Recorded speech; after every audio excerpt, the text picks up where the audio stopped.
Hello and welcome everyone. This is CA Mohammed Memon. I welcome you all on the platform Grid Tutorials. अगर आपने अब तक हमारे channel को subscribe नहीं किया है तो प्लीज़ कीजिए ताकि आपको लेटेस्ट वीडियोस अपडेट्स मिलते रहें। ठीक है, आपने मुझे बीके में सुना, आपने मुझे उसी में सुना, आपने मेरा इको का फर्स्ट लेक्चर भी सुना होगा। अब आज हम लोग इकोनॉमिक्स का सेकंड लेक्चर लेंगे। ठीक है, क्या पढ़ेंगे हम लोग? टॉपिक का नाम तो आपको पता ही है। टॉपिक का नाम है बेसिक कंसेप्ट्स इन इकोनॉमिक्स। इसका फर्स्ट लेक्चर हुआ है, फर्स्ट लेक्चर अवेलेबल है। अगर आपने नहीं सुना है तो पहले फर्स्ट लेक्चर सुनेंगे, क्योंकि उसमें मैंने एक्सप्लेन किया इकोनॉमिक्स क्या है। अब हम आगे पढ़ेंगे। ठीक है, इकोनॉमिक्स के बेसिक कंसेप्ट्स देखते हैं, ध्यान देना। आपको मैंने पिछले लेक्चर में बोला था कि इकोनॉमिक्स दो ब्रांचेस में डिवाइडेड है, एक है माइक्रो इकोनॉमिक्स, एक है मैक्रो इकोनॉमिक्स। पहले इकोनॉमिक्स की फिर से थोड़ी सी बात कर लेते हैं। What is economics? A study of what? A study of human behaviour. ठीक है, और ह्यूमन बिहेवियर क्या? सारा ह्यूमन बिहेवियर नहीं, only that human behaviour which is related to economic aspect या economic behaviour of a human being, ऐसे बोल सकते हैं हम लोग। इकोनॉमिक्स एक ऐसा साइंस है जो ह्यूमन बिहेवियर के इकोनॉमिक एस्पेक्ट को स्टडी करता है। मतलब हम कितना कमाते हैं और उस कमाई में से हम कैसे खर्च करते हैं, कैसे बचाते हैं। ठीक है, देखो बेटा, पैसा कमाना इतना इंपॉर्टेंट नहीं है, पैसे कमाकर हम कहाँ खर्च करते हैं। अगर मैं पैसा कमाऊं और सारा पैसा उड़ा दूं और जिधर जरूर उधर खर्च ही ना करूं, मैं कभी जिंदगी में बड़ा इंसान नहीं बनूंगा। मुझे पैसा कमाना है, कमाकर जहां जरूरी उधर खर्च करना है। खर्च करने का जो बचता है उसमें से थोड़ा उड़ाना भी और थोड़ा इन्वेस्ट भी करना, ताकि मैं आगे बड़ा इंसान बन सकूं। ये सब चीजें इकोनॉमिक्स देखता है। एक इंसान कैसे कमाता है, कैसे अपने खर्चे पूरे करता है, कैसे अपने कमाई को बांटता है, कहाँ जरूरी उधर खर्च करता है, कहाँ पैसे बचाता है, कैसे सेविंग्स करता है, कैसे इन्वेस्ट करता है, हमारे इकोनॉमिक एस्पेक्ट को इकोनॉमिक्स स्टडी करता है। ठीक है, इसको हम बोलते हैं इकोनॉमिक्स। तो इकोनॉमिक्स क्या है? इकोनॉमिक्स ह्यूमन बीइंग के इकोनॉमिक एस्पेक्ट को या इकोनॉमिक्स ह्यूमन बिहेवियर के इकोनॉमिक एस्पेक्ट को स्टडी करता है, उसको हम बोलते हैं इकोनॉमिक्स। अब इकोनॉमिक्स दो ब्रांचेस में डिवाइडेड है, मतलब इकोनॉमिक्स है क्या? एक स्टडी। अब इकोनॉमिक्स में जो स्टडीज है वो दो तरह का है, एक माइक्रो इकोनॉमिक्स, एक मैक्रो इकोनॉमिक्स। अब माइक्रो मैक्रो क्या है? ठीक है, इकोनॉमिक्स तो इकोनॉमिक्स ही है, लेकिन इकोनॉमिक्स के दो ब्रांचेस हैं। ठीक है, बहुत माइन्यूट लेवल पे। देखो, माइक्रो का मतलब क्या होता है? छोटा। मैक्रो का मतलब क्या होता है? बड़ा। इसके बारे में आगे पढ़ेंगे, फिलहाल खाली इसे बता रहा हूँ, ब्रीफिंग कर रहा हूँ। तो बहुत छोटे लेवल पे जो स्टडी होती है उसको हम बोलते हैं माइक्रो इकोनॉमिक्स, और बहुत बड़े बड़े लेवल पे, बड़े पैमाने पे जो स्टडी करते हैं उसको हम बोलते हैं मैक्रो इकोनॉमिक्स। समझ में आ रहा है आपको? ओके, अब देखते हैं ये माइक्रो मैक्रो आया कहां से। ये माइक्रो मैक्रो आया कहां से? ये माइक्रो मैक्रो सबसे पहले किसने नाम दिया? माइक्रो मैक्रो नाम देने वाला इंसान कौन था? ठीक है, 1933 में सर रैगनार फ्रिश। ये कौन है? ये नॉर्वे कंट्री, आपने सुना होगा नॉर्वे कंट्री। नॉर्वे कंट्री में यूनिवर्सिटी, ऑस्लो यूनिवर्सिटी, उस यूनिवर्सिटी में एक इकोनॉमिस्ट थे, ठीक है, जिनका नाम था रैगनार फ्रिश। रैगनार फ्रिश ने 1933 में सबसे पहले नाम दिया माइक्रो एंड मैक्रो। इसलिए बोला, देखो, in 1933 sir Ragnar Frisch coined the terms micro economics and macro economics. 1933 में सबसे पहली बार माइक्रो और मैक्रो वर्ड यूज किया रैगनार फ्रिश ने। अब आपके दिमाग में सवाल आएगा, सर अगर 1933 में पहली बार माइक्रो और मैक्रो इकोनॉमिक्स नाम दिया गया तो क्या 1933 के पहले माइक्रो मैक्रो इकोनॉमिक्स नहीं था? था। 1933 के पहले भी माइक्रो इकोनॉमिक्स था और मैक्रो इकोनॉमिक्स था। ठीक है, लेकिन ऑफिशियली उनको कोई नाम नहीं दिया गया था। उनका नामकरण जो हुआ या उनको जो नाम दिया गया, ये फर्स्ट टाइम जो सबसे पहले नाम यूज हुआ वो 1933 में यूज हुआ। और किसने यूज किया? रैगनार फ्रिश ने यूज किया। समझ में आ रहा है? Next, micros derived from the Greek word micros which means small. A millionth part, सिर्फ स्मॉल नहीं बोला है, अ मिलियंथ पार्ट। 1 मिलियन समझता है आपको 10 लाख, और अ मिलियंथ पार्ट का मतलब समझता है 10 लाख में से एक। अब आप सोचो, अगर आपके सामने मैं कोई 10 लाख चीजें, 10 लाख यूनिट्स रख दो किसी चीज का, और उसमें से एक यूनिट को मैं बोलो ये एक यूनिट है 10 लाख में से, हमें इसको स्टडी करना है। आप बोलोगे सर 10 लाख यूनिट्स में एक यूनिट स्टडी कर रहे हो? इतना माइन्यूट, इतना बारीकी लेवल से, इतना डिटेल में आपको, इतना इन डेप्थ आपको स्टडी करना है? Yes, that is micro economics. तो माइक्रो का मतलब, माइक्रो वर्ड कहां से आया? From the Greek word micros which means small. और सिर्फ स्मॉल नहीं बोला, small a millionth part, 10 lakh में से एक। मतलब बोलना क्या चाहते हैं? इतने सारे इकोनॉमिक यूनिट्स में से एक इकोनॉमिक यूनिट को माइक्रो इकोनॉमिक्स स्टडी करता है। And macro is derived from the Greek word macros which means large. ठीक है, तो इन शॉर्ट हम क्या समझेंगे? माइक्रो इकोनॉमिक्स बहुत माइन्यूट लेवल पे स्टडी करता है, बहुत छोटे लेवल पे स्टडी करता है। मैक्रो इकोनॉमिक्स बहुत बड़े लेवल पे स्टडी करता है। अल्टीमेटली दोनों स्टडी करते हैं। तो इकोनॉमिक्स है क्या? एक स्टडी। ठीक है, इकोनॉमिक्स के दो ब्रांचेस है, बहुत छोटे लेवल पे स्टडी किया जाए माइक्रो इकोनॉमिक्स, बहुत बड़े लेवल पे स्टडी किया जाए मैक्रो इकोनॉमिक्स। समझ में आ रहा है बेटा? नेक्स्ट अब हम पढ़ेंगे अबाउट माइक्रो इकोनॉमिक्स। किसके बारे में पढ़ेंगे? Micro economics. तो माइक्रो क्या है बोल चुका मैं आपको, माइक्रो मींस स्मॉल। माइक्रो क्या है? स्मॉल। अब micro economics deals with the behaviour, ये बोल चुका मैं आपको, माइक्रो इकोनॉमिक्स बिहेवियर को स्टडी करता है, किसके? Of the individual variables. अब मुझे एक बात बताओ, वेरिएबल क्या होता है? कोई भी ऐसी चीज जो कांस्टेंट नहीं होती उसको हम वेरिएबल बोलते हैं।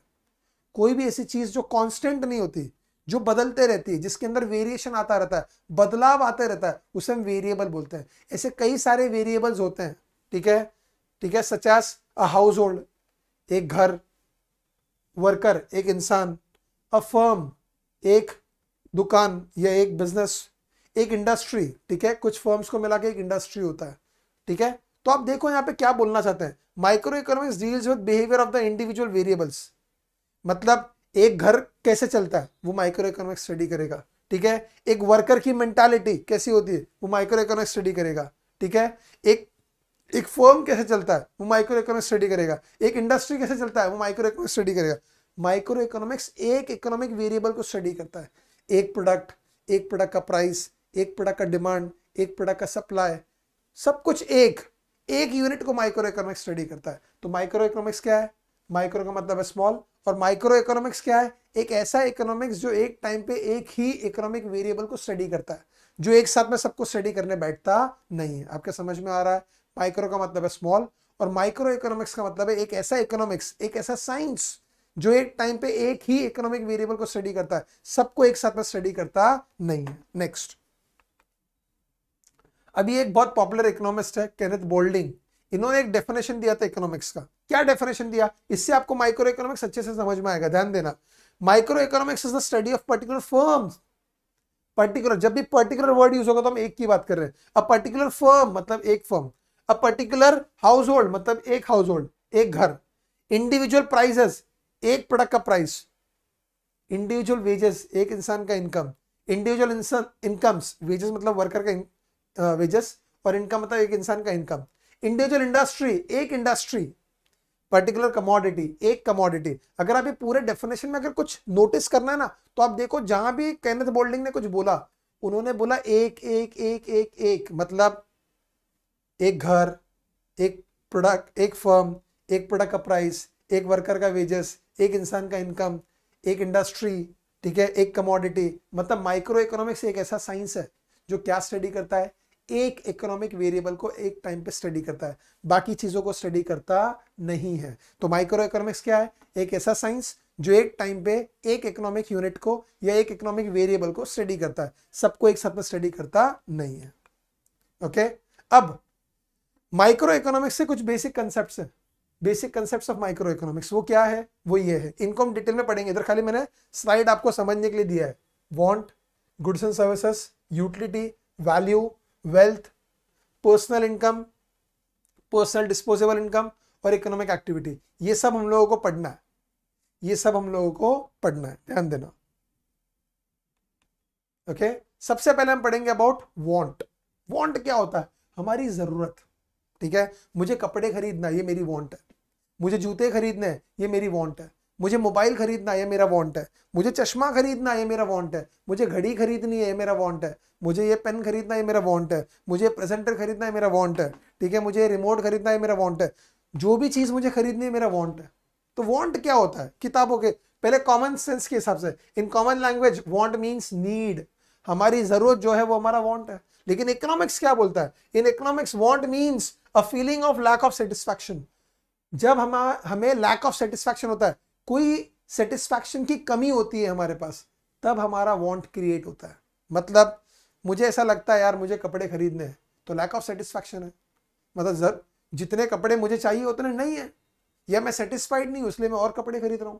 मुझे ऐसा लगता है यार एक घड़ी और लेनी चाहिए, तो मेरा जो घड़ी मैं उससे सेटिस्फाइड नहीं हूं, ठीक है, या हूं तो भी मुझे लगता है नहीं और घड़ी होनी चाहिए। तो जब तक हमें सेटिस्फैक्शन नहीं होता, एक लैक ऑफ सेटिस्फैक्शन जो होता है, उससे जरूरत बनती है और इसीलिए हम चीजें खरीदते हैं। ये इकोनॉमिक्स के लैंग्वेज के हिसाब से। Human wants have grown in number because of 2 reasons. Human wants बहुत बढ़ गए। हमारे पेरेंट्स के टाइम पे जरूरतें कम हुआ करती थी, ग्रैंड पेरेंट्स के टाइम पे और कम, ग्रेट ग्रैंड पेरेंट्स के टाइम पे और कम। तो जैसे जैसे ह्यूमन मैनकाइंड बढ़ता जा रहा है, जैसे जैसे जनरेशन आगे बढ़ता जा रहा है, जैसे जैसे दौर आगे बढ़ता जा रहा है, हमारी जरूरतें भी बहुत बढ़ती जा रही। उसके दो कारण है। पहला कारण डिजायर फॉर बेटर लिविंग, हम और बेहतर जिंदगी जीना चाहते हैं। ठीक है, आप देखो हमारे माँ बाप बड़ी मेहनत करके जिंदगी जीते थे। ठीक है, हमें बड़ा आराम चाहिए। ठीक है, हमारे बच्चों को और ज्यादा आराम लगेगा। समझ में आ रहा है बेटा? तो हम क्या चाहते हैं? Better living. और पॉपुलेशन मजबूत बढ़ रहा है, बहुत तेजी से बढ़ रहा है। ये दो कारणों की वजह से ह्यूमन वांट्स बहुत बढ़ रहे हैं। समझ में आ रहा है? नेक्स्ट। ठीक है, अब हम पढ़ेंगे कैरेक्टरिस्टिक्स ऑफ वांट। क्या पढ़ेंगे? वांट के कैरेक्टरिस्टिक्स, मतलब वांट कैसी होती है या वांट के बारे में हम पढ़ेंगे, उनको हम बोलेंगे कैरेक्टरिस्टिक्स ऑफ वांट। एक एक करके पढ़ते हैं बेटा हम लोग। पहला सबसे मस्त पॉइंट है, और ये हम लोग ने पिछले लेक्चर में सुना है, वांट्स आर अनलिमिटेड। इंसान की जरूरतें कभी खत्म नहीं होती। कोई भी इंसान कभी नहीं बोलता कि मेरी जरूरतें पूरी हो गई, मैं संतुष्ट हूं। नहीं हो सकता है। अगर आप संतुष्ट हो गए हो, आपको इकोनॉमिक्स नहीं स्टडी करेगा। इकोनॉमिक्स आपको नॉर्मल नहीं मानता है। आप जाओ हिमालय की चोटी पे जाके बैठो, भगवान का जप करो, कुछ करने की जरूरत नहीं, क्योंकि आप संतुष्ट हो गए। अब आपका ह्यूमन बिहेवियर इकोनॉमिक्स को स्टडी करने की जरूरत नहीं है। अगर आप संतुष्ट नहीं होते हो, तभी तो आपको परेशानी है ना, कि मेरी जरूरतें ज्यादा और मेरा रिसोर्सेस कम है, और इसे मैं कैसा पूरा करूं, कैसे मैनेज करूं, यही इकोनॉमिक्स है। तो आपकी जरूरतें क्या है? अनलिमिटेड। ठीक है, दूसरी बात, wants are recurring in nature. Most of हमारी जरूरतें कैसी होती है? रिकरिंग। जैसे गाड़ी खरीद लिया तो बार बार नहीं खरीदेंगे, वो रिकरिंग नहीं। रिकर होना मतलब क्या? बार बार। तो गाड़ी खरीद लिया बार बार नहीं खरीदेंगे, घर खरीद लिया बार बार नहीं खरीद, लेकिन कपड़े बार बार खरीदते हैं, जूते बार बार खरीदते हैं, खाना बार बार खाते हैं, चश्मा बार बार खरीदते हैं। तो हमारी बहुत सारी जरूरतें कैसी है? रिकरिंग है। Wants differ with age. हमारी जरूरतें हमारे एज के हिसाब से, बच्चे हो तो खिलौने मांगोगे, ठीक है, थोड़े ग्रोन अप हो गए मोबाइल मांगोगे, और बड़े हो गए, ठीक है, तो आपकी जरूरतें होंगी, भाई समझो बड़े हो गए तो आप रेजर मांगोगे, शेविंग क्रीम मांगोगे, ठीक है, और बड़े हो गए, ठीक है, तो फिर आप समझो बूढ़े हो गए तो आपको लकड़ी लगेगा। समझ में आ रहा है? जैसे जैसे आपका चश्मा लगेगा, अब जरूरी नहीं बुढ़ापे में चश्मा आता है, लेकिन मोस्ट ऑफ बुढ़ापे में चश्मा आता है। ठीक है, तो जैसे जैसे आपका एज बढ़ता जाएगा, आपकी जरूरतें भी बदलती जाएंगी। तो एज के ऊपर भी हमारी जरूरतें डिपेंड करती है। ठीक है, वांट्स डिफर विद जेंडर। अब मेल और फीमेल, मेल की जरूरतें अलग है, फीमेल की जरूरतें अलग है। मेल मेंबर्स क्या मांगते हैं? शेविंग क्रीम मांगते हैं, रेजर मांगते हैं। फीमेल्स क्या मांगते हैं? मेकअप आइटम्स मांगते हैं। तो जेंडर के हिसाब से भी हमारी जरूरतें बदलती है। Wants differ due to preferences. Preferences पे भी डिपेंड करता है। मतलब होते हैं ना कोई बंदे, वो बोलते हैं नहीं मैं तो ब्रांडेड चीजें खरीदूंगा। कुछ बोलते हैं नहीं नहीं ब्रांड में इतना खर्चा क्यों करने का, मैं तो नॉन ब्रांडेड खरीदूंगा। ब्रांड में भी कोई बोलता है मैं तो सिर्फ एडिडास प्रेफर करता हूँ, कोई बोलता है मैं तो सिर्फ नाइकी प्रेफर करता हूँ, कोई बोलता है मैं तो सिर्फ स्केचेस प्रेफर करता हूँ। आपके प्रेफरेंसेस के ऊपर आपकी जरूरत, आपके वांट्स बदलते हैं। ठीक है, wants differ with seasons.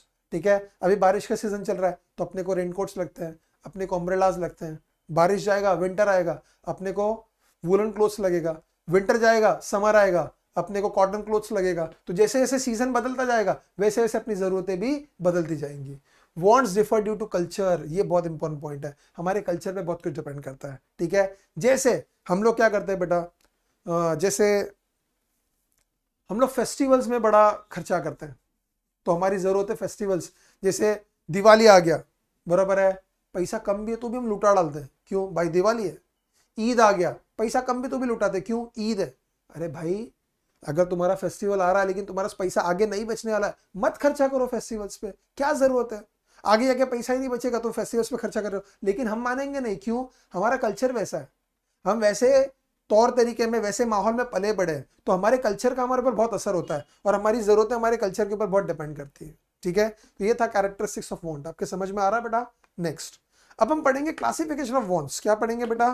Classification of wants, मतलब वांट्स को हम बांटेंगे, क्लासिफाई करेंगे। ठीक है, तो पहले तो हम बांटेंगे एक कैटेगरी में, economic and non economic wants. बराबर है, इकोनॉमिक वांट क्या है? ठीक है, जो हमें पैसे से मिलेगा।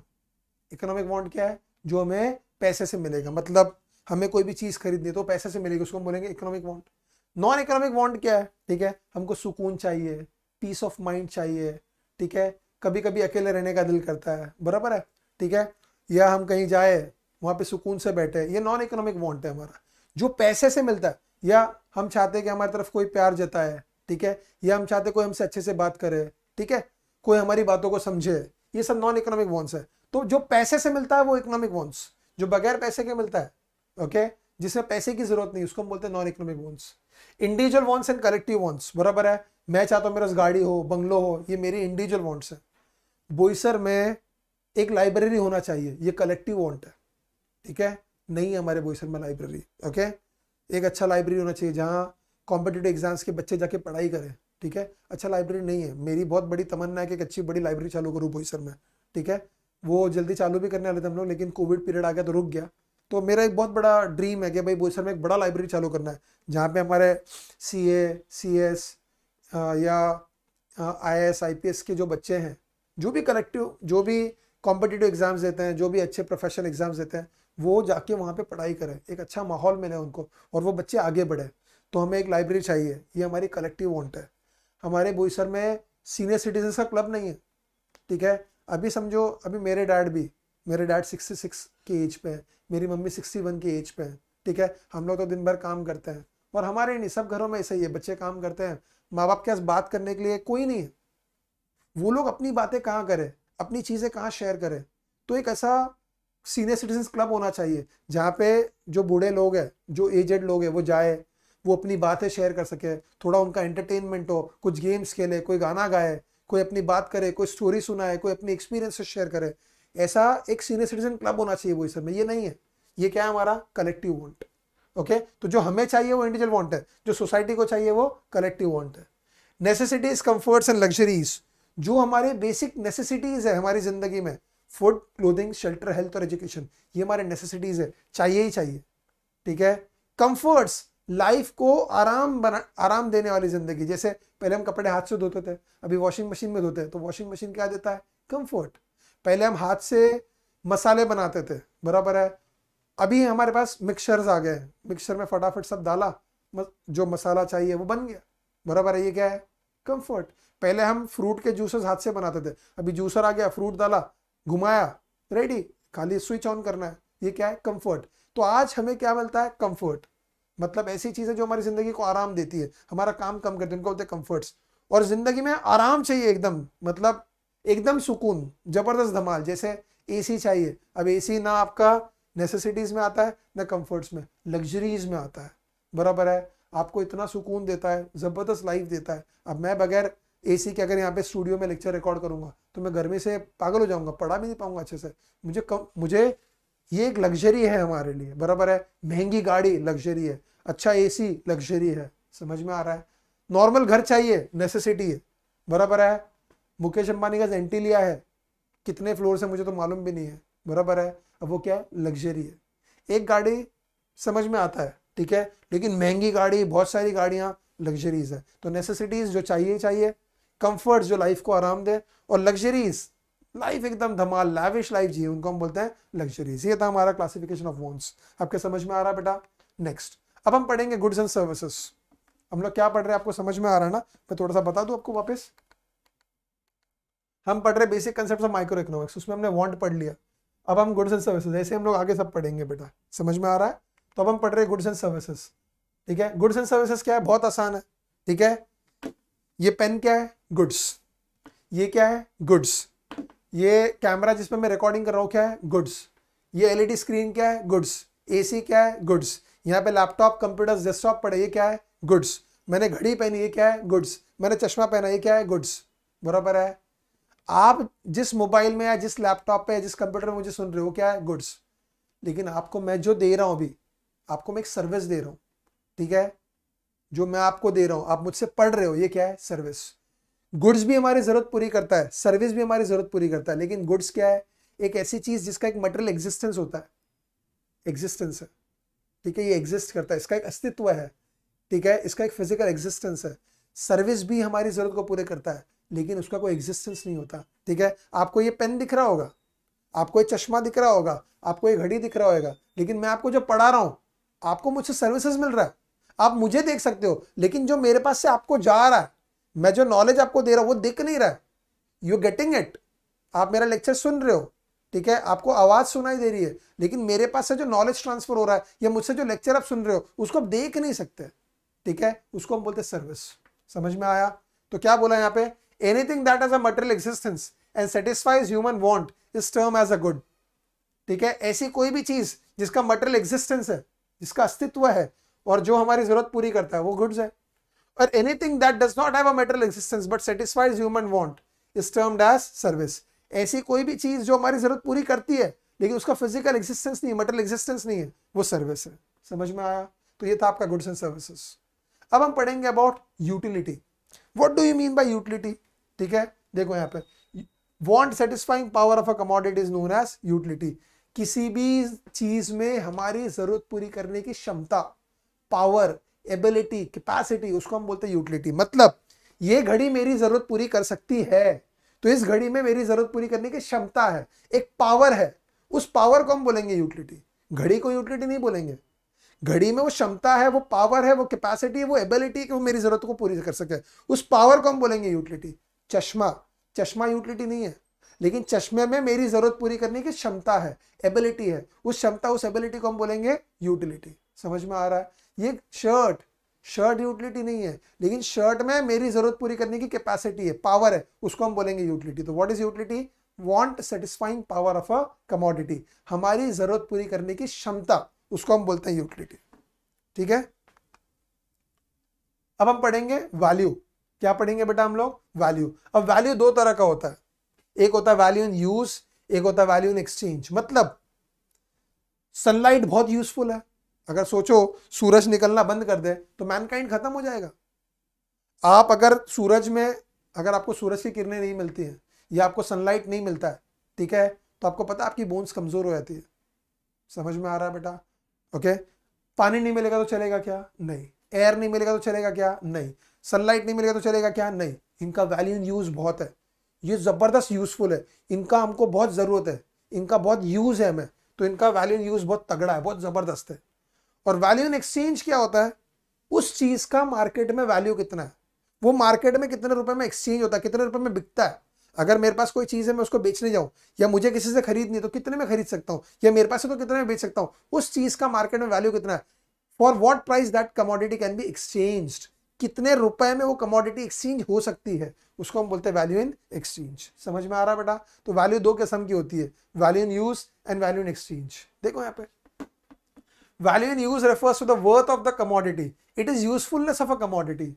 ठीक है, उस कमोडिटी का वर्थ कितना है, मतलब वैल्यू कितना है हमारे लिए, और वो हमारे लिए यूजफुल कितना है, उसको हम बोलते हैं value in use. And value in exchange refers to the worth of a commodity expressed in terms of money, price. ये भी वर्थ है, ये भी वर्थ है। ये वर्थ कैसा, यूजफुल कितना है, और ये वर्थ कैसा, उसकी कीमत कितनी है। तो वैल्यू इन यूज क्या, वो यूजफुल कितनी है, और वैल्यू इन एक्सचेंज क्या, उसकी मार्केट में वैल्यू कितनी है, उसको हम बोलते हैं value in exchange. Water diamond paradox of values, paradox समझता है? एग्जैक्टली कोई उल्टा सिचुएशन हो तो उसको बोलते हैं पैराडॉक्स। तो वाटर और डायमंड में क्या पैराडॉक्स है? देखो, वाटर, पानी, ठीक है, पानी का यूज कितना है, बहुत ज्यादा, बगैर पानी के चलेगा ही नहीं। आप कोल्ड ड्रिंक पी लो, कुछ भी पी लो, पानी जो प्यास बुझा सकता है वो कोई नहीं बुझा सकता है। तो पानी का वैल्यू यूज कैसा है, बहुत ज्यादा। लेकिन पानी मार्केट में कितने में बिकता है, बहुत सस्ते में। कुछ पानी तो फ्री भी मिलता है, और मिनरल वाटर बहुत बहुत 20 रुपया, 25 रुपया, 30 रुपया। कोई बहुत महंगा मिनरल वाटर रहेगा 50 रुपया, 100 रुपया, उससे महंगा तो नहीं बिकता, करोड़ों की कीमत तो नहीं है। तो पानी का आप देखो वैल्यू इन यूज बहुत ज्यादा है, लेकिन वैल्यू इन एक्सचेंज बहुत कम है। वैसे ही डायमंड आप देखो, ठीक है, डायमंड आप रोज पहनते हो क्या? आम दिन भी ऐसे ही पहन के घूमते हो क्या? नहीं। तो उसका यूज कितना है? साल में 1-2 बार यूज करते हो, नहीं तो डर के बैंक के लॉकर्स में रखते हो, अलमारी में रख के रखते हो, और हमेशा डर रहता है ये हो गया तो वो हो गया तो साल में 1-2 बार यूज होता है, लेकिन वैल्यू कितनी है, करोड़ की। ठीक है, तो वैल्यू इन एक्सचेंज बहुत हाई है डायमंड्स का, लेकिन वैल्यू इन यूज बहुत कम है। तो कुछ ऐसी चीजें होती हैं जिनका वैल्यू इन यूज बहुत हाई रहता है, लेकिन वैल्यू इन एक्सचेंज बहुत लो, जैसे वाटर। और कुछ ऐसी चीजें होती हैं जिनका वैल्यू इन एक्सचेंज बहुत हाई होता है, लेकिन वैल्यू इन यूज बहुत कम होता है, जैसे डायमंड। उसी को बोला गया water diamond paradox of values. समझ में आया बेटा? नेक्स्ट, अब हम बात करेंगे अबाउट वेल्थ। ठीक है, आपको मैंने वांट पढ़ाया, आपको मैंने गुड्स पढ़ाया, आपको मैंने यूटिलिटी पढ़ाया, आपको मैंने वैल्यू पढ़ाया, अब मैं आपको पढ़ा रहा हूं वेल्थ। वेल्थ किसको बोलते हैं? ठीक है, ऐसे वेल्थ, इकोनॉमिक्स को छोड़ो थोड़ी देर के लिए, ऐसे वेल्थ किसको बोलेंगे? आपके पास घर है वो वेल्थ है, आपके पास गाड़ी है वो वेल्थ है, आपके पास दुकान है वो वेल्थ है, आपके पास ऑफिस है वो वेल्थ है, आपके पास फर्नीचर है वो वेल्थ है, आपके पास मोबाइल है वो वेल्थ है। इकोनॉमिक्स में वेल्थ किसको बोलेंगे? Wealth refers to anything which has market value, and which can be exchange for money.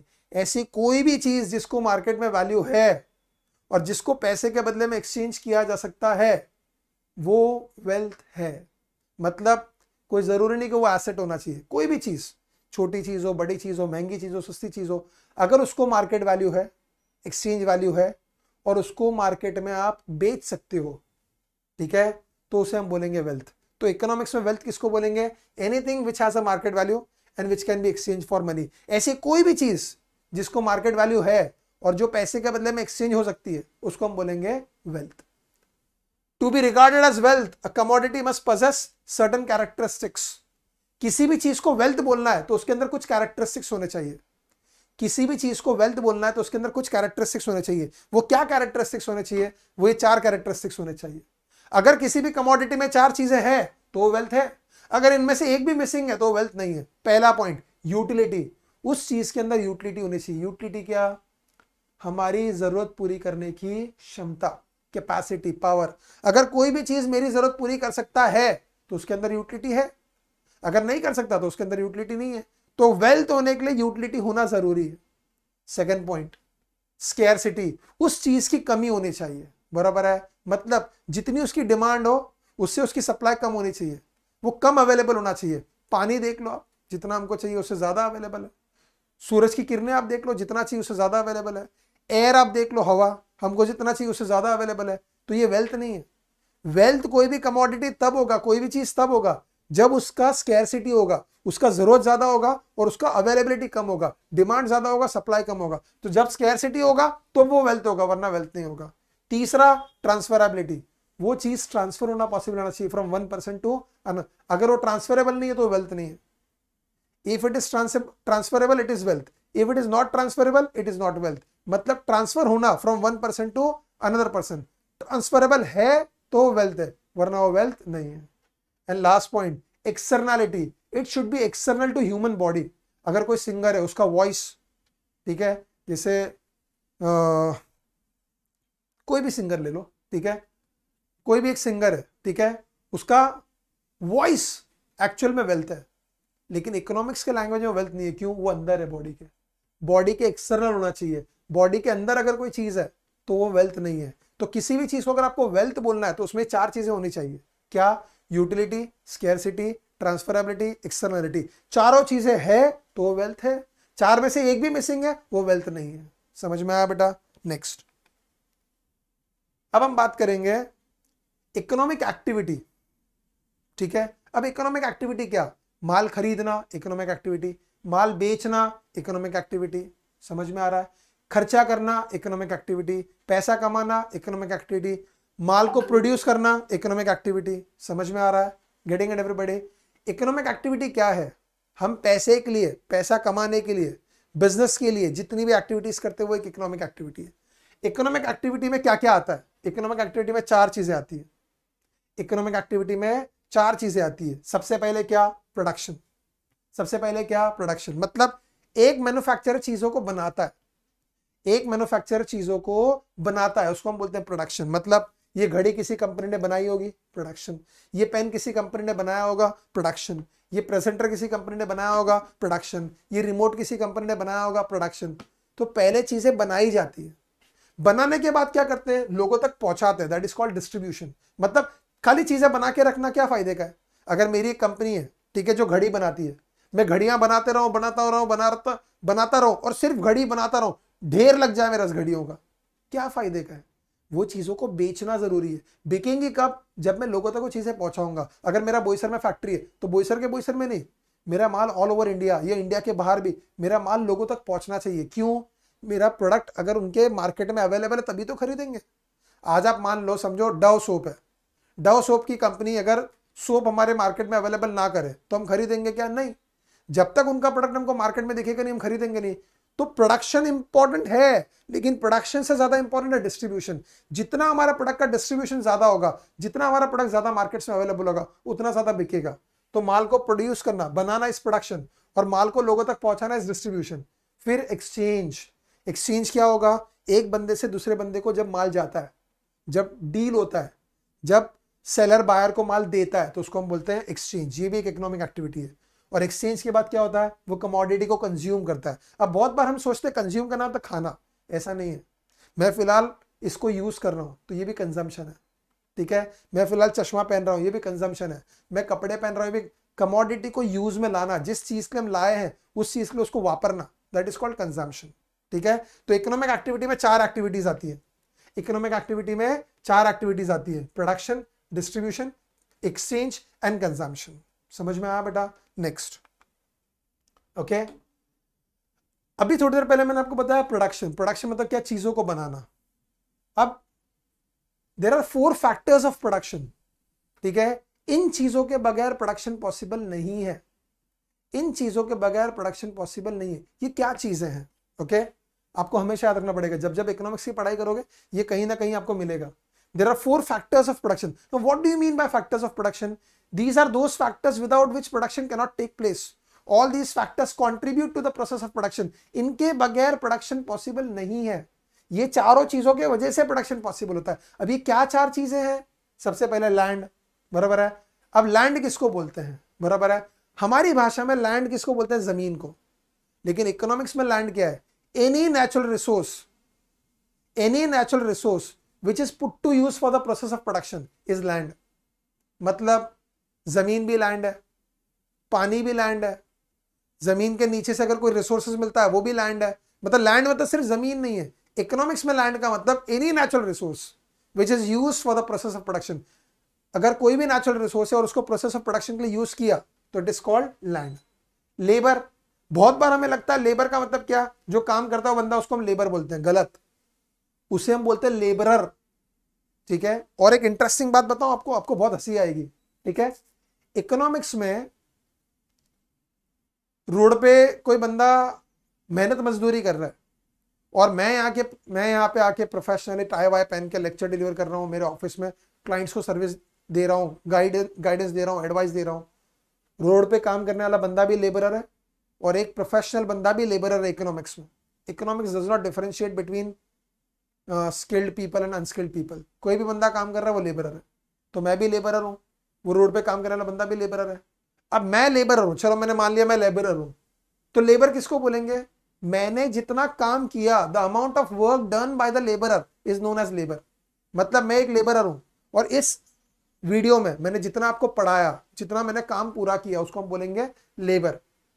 Capital, जितना पैसा हम बिजनेस में लगाते हैं, इन्वेस्ट करते हैं, भाई बिजनेस करने के लिए पैसा चाहिए, बिजनेस में हम जितना पैसा इन्वेस्ट करते हैं उसको हम बोलते हैं कैपिटल। अब आपके पास लैंड भी है, लेबर भी है, कैपिटल भी है, ठीक है। सबसे इंपॉर्टेंट क्या है? एंटरप्रेन्योर। एंटरप्रेन्योर कौन होता है? बिजनेसमैन। ऐसा बंदा जो सारी चीजों को इकट्ठा करता है और बिजनेस करता है, ठीक है, जिसके वजह से एक्चुअली प्रोडक्शन पॉसिबल होता है, उसको हम बोलते हैं एंटरप्रेन्योर। तो there are 4 factors of production. क्या पढ़ाया बेटा मैंने आपको? There are 4 factors of production. What are they? Land, labour, capital, entrepreneur. What is land? Any natural resource which is put to use for process of production. What is labor? Amount of work done by the laborer is labor. What is capital? Amount invested into the business, that is capital. And who is entrepreneur?